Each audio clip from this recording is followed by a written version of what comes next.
The morning air at the memorial training ground was cold enough to sting the skin, the kind of cold that crept through jackets and settled deep in the bones. Recruits stood in uneven lines, boots planted on concrete, shoulders tense as they waited for instructions. Most of them were young, barely out of school, faces still carrying traces of boyhood confidence mixed with uncertainty. This place was meant to harden them, to strip away softness and replace it with discipline. That was the goal, at least. Near the edge of the ground stood an old man, thin, slightly hunched, wearing a worn brown jacket that looked decades old. He didn't blend in with the crisp uniforms and sharp movements. He looked like someone who had wandered in by mistake. His hair was white and sparse, his hands wrinkled, one resting lightly on a cane. Some of the recruits noticed him and exchanged glances, smirks forming almost instinctively. He didn't look like a soldier. He didn't look like anything impressive at all. As the drill instructor barked orders, a few recruits at the back whispered among themselves, eyes flicking toward the old man. One of them chuckled quietly, nudging his friend and tilting his head in the man's direction. The whisper turned into a muttered joke, then another. The old man heard them. He always did. He had learned long ago that silence didn't mean respect. It often meant judgment. He kept his gaze forward, eyes fixed on the black memorial wall ahead, polished and reflective, covered in names carved so deeply they felt permanent even to time itself. Those names were familiar to him. Too familiar. As the instructor dismissed formation for a short break, the recruits relaxed, some stretching, others laughing, their discipline loosening the moment authority stepped away. That was when one of them stepped closer to the old man. He was tall, broad-shouldered, confidence spilling out of him like he owned the ground beneath his boots. "Hey," the recruit said, loud enough for others to hear. "You lost, old man?" A few snickers followed. The old man turned his head slowly, his movements careful but steady. He looked at the recruit with eyes that had seen more than this boy could imagine, but there was no anger in them, only a quiet depth. "No," he said calmly. "I'm right where I'm supposed to be," the recruit scoffed. "Yeah? You don't look like any vet I've ever seen." Another recruit chimed in from behind, probably just here for attention. Laughter spread more freely now, feeding on itself. The old man remained silent for a moment, then glanced back at the memorial wall. "Looks can be misleading," he said softly. The tall recruit crossed his arms. "So tell us then," he said, voice dripping with mockery. "How many people did you save, fake vet?" The words hung in the air heavier than the cold. A few recruits shifted uncomfortably, but no one spoke up. They were watching now, curious, entertained. The old man didn't respond right away. His jaw tightened almost imperceptibly. He had been asked questions like that before, though usually by people who had no idea what saving someone actually cost. He took a slow breath. "Enough," he said. The recruit laughed. "That's not an answer." He leaned closer. "You know, my uncle served. Real hero, you. You're just wearing a story." The old man's hand tightened around his cane, not in fear, but in memory.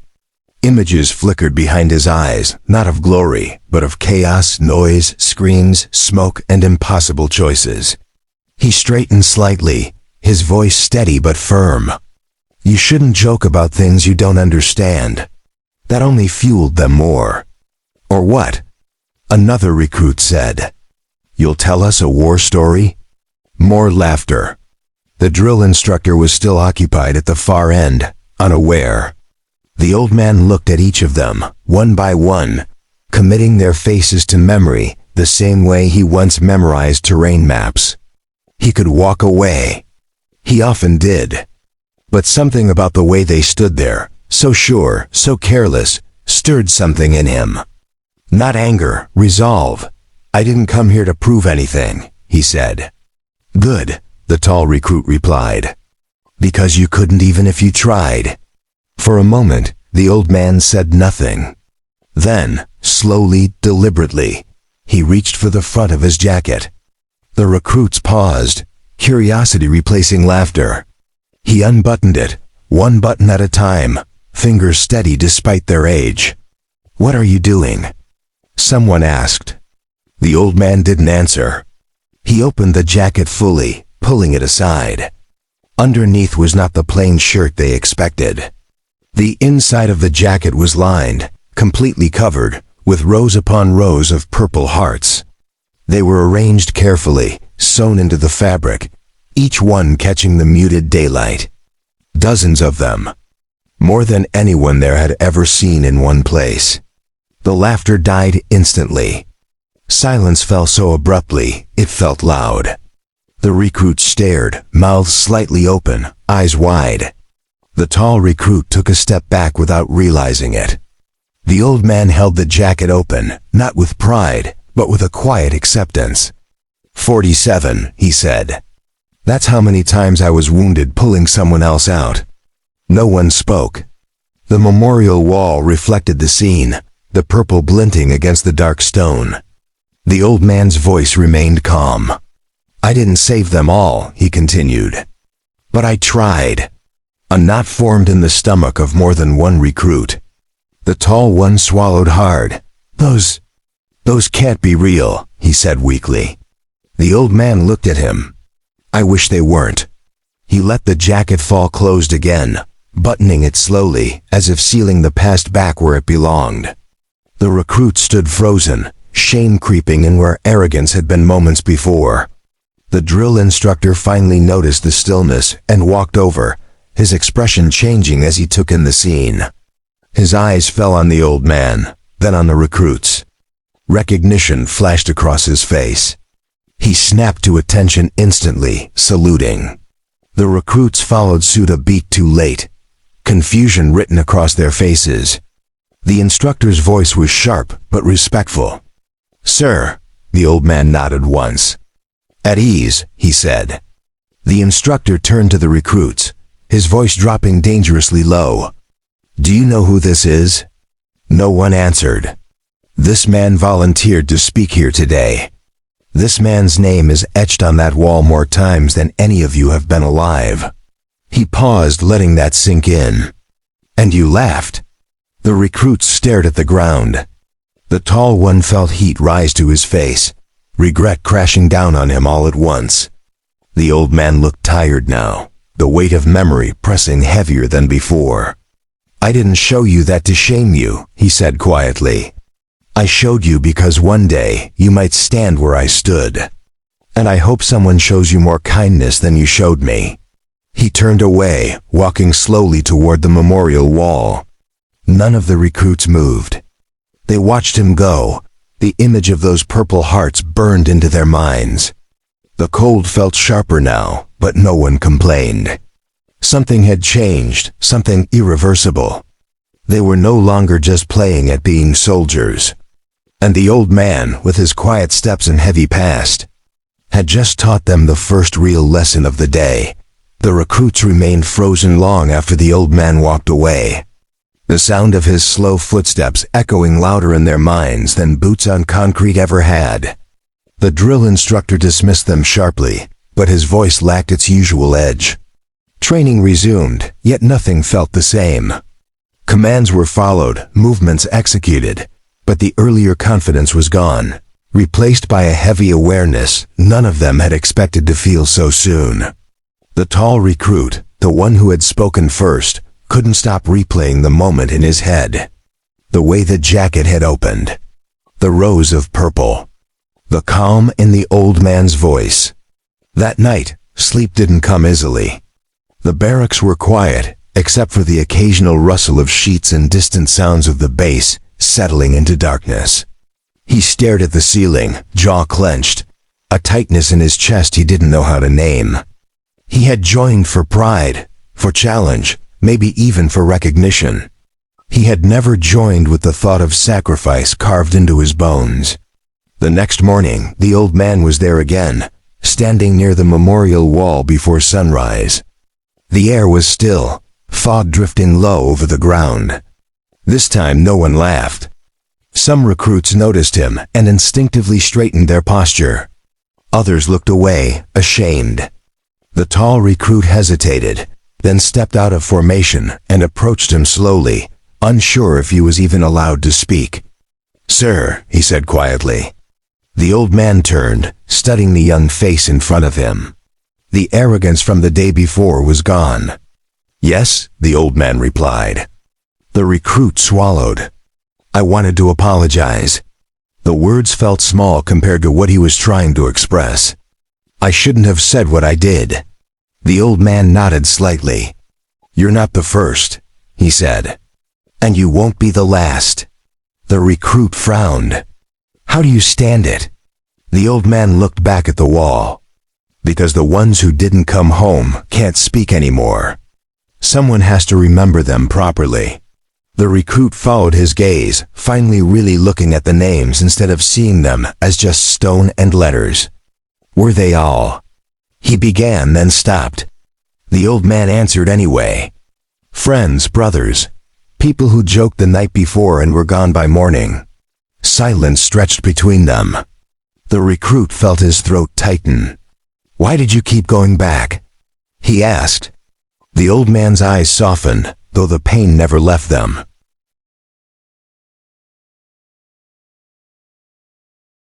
"Wounded out. Because if I didn't move, someone else wouldn't either." The recruit nodded slowly, understanding forming not through words, but weight. Over the next few days, the old man stayed. He didn't lecture. He didn't boast. He simply stood, sometimes talking quietly to the instructor, sometimes alone with the wall. Recruits began to approach him one by one, not with jokes, but with questions. Real ones. He answered when he could, and when he couldn't, he said so. He told them about fear, not the dramatic kind, but the constant companion kind. He told them courage wasn't loud. It was deciding to move when every part of you wanted to stay still. One afternoon, as clouds rolled in and rain threatened, the instructor asked if he would speak to the entire group. The old man hesitated, then agreed. The recruit stood in formation, faces serious. "I'm not here to scare you," he began. "And I'm not here to glorify anything." He paused. "I'm here because someday, one of you might be the only thing standing between someone else and never going home." He spoke about mistakes. About nights spent wondering if one different choice could have saved another life. He spoke about carrying names instead of medals in his dreams. No one moved. No one whispered.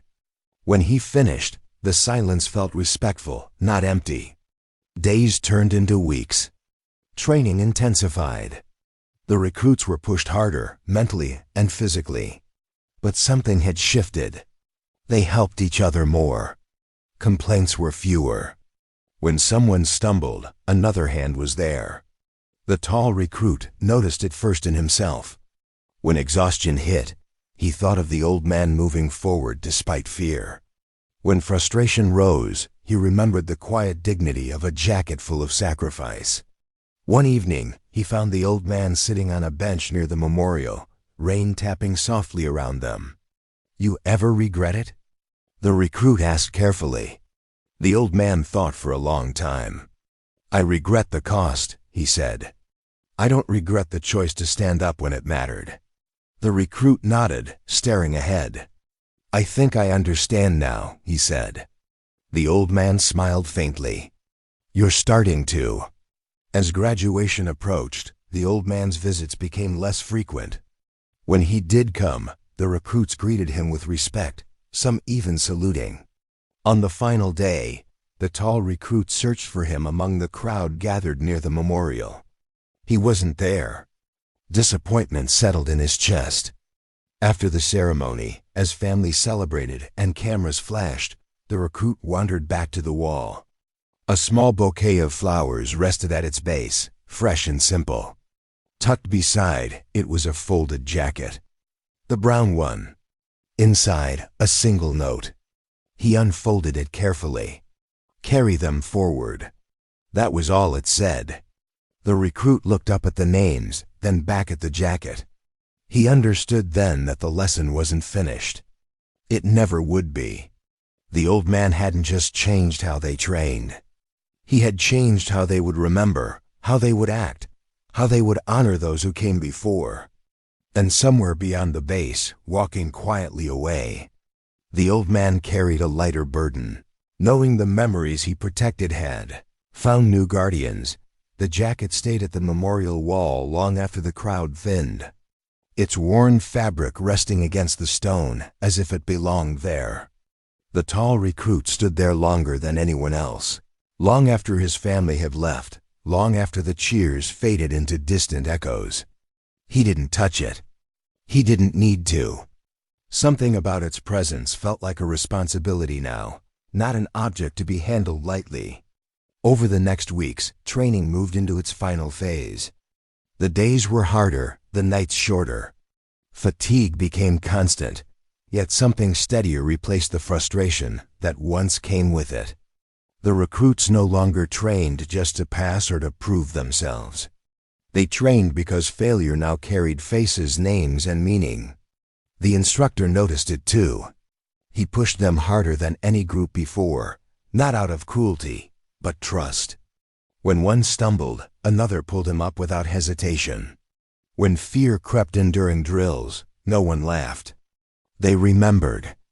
The tall recruit found himself stepping into a quiet leadership role without realizing it.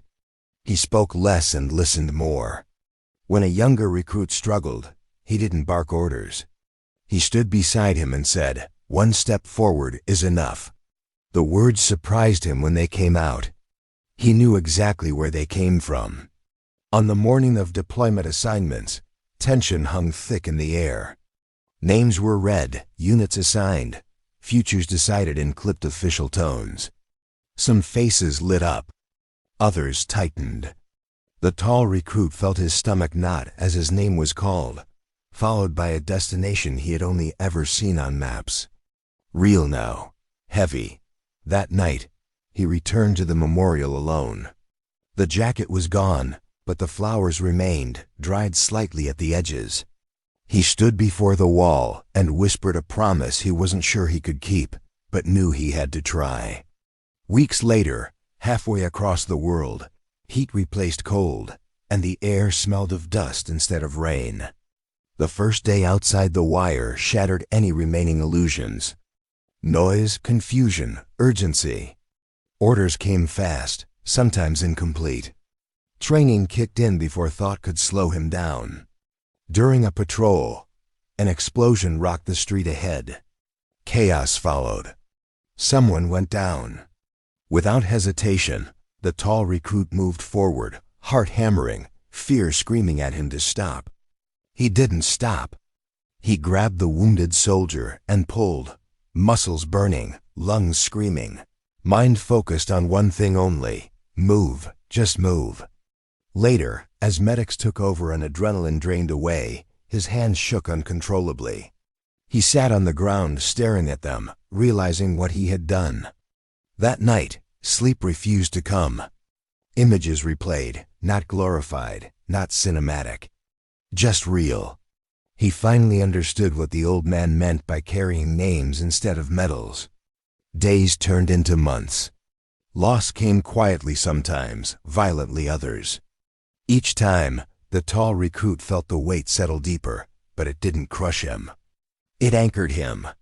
He began writing letters to families of those lost, choosing words carefully, knowing no sentence could ever be enough.